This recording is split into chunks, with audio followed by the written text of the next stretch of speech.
I'm going to be blunt. I'm not sure it can be, because movements to shake the society must be intergenerational.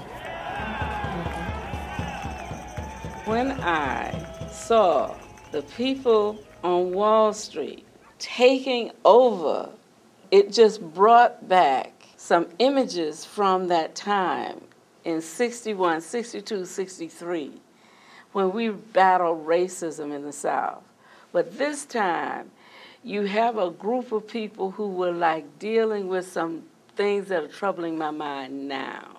It was just wonderful to like turn on the TV and see my people say, you got to come and deal with this.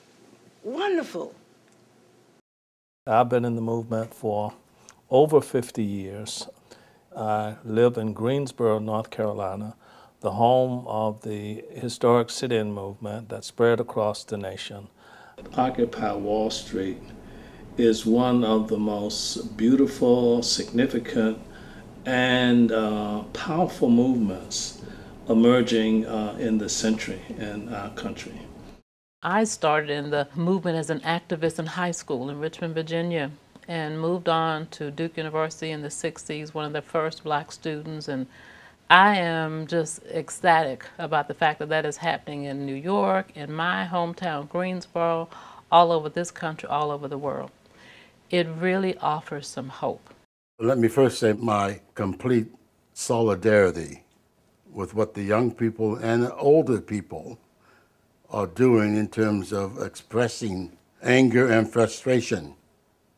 And so I applaud them. I want to urge them to practice a discipline, a spiritual discipline based upon nonviolence.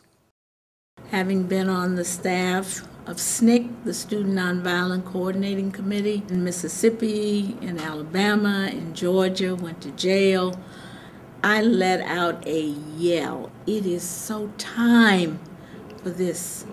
When was it going to happen? So I am just ecstatic over what they're doing, how the movement has spread.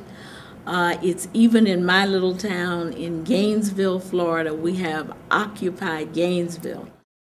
Fanon used to say, each generation must, out of relative obscurity, discover its own mission and then fulfill that mission or deny it.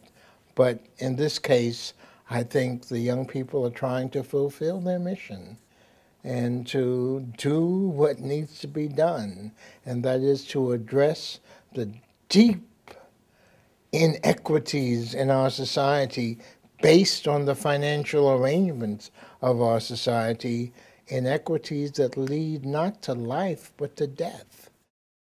When we think about the most precious things that we have, number one, it's our bodies. Number two, it's our time. This, to me, is the start of a whole new movement. We've done the civil rights movement, we've done the women's movement, we've done the movement for LGBT equality, the environmental movement, and the peace movement. But all of these also hang and rest on what's going to happen to our country economically. It's not fair that the people who do all of the work in our country then gets so little of the pie. All of you folks out there who are either occupying, who are supporting the occupiers, all of you out there who are working for peace in our world and for justice, I congratulate you and I thank you from the bottom of my heart. Si se puede, we can do it, it can be done.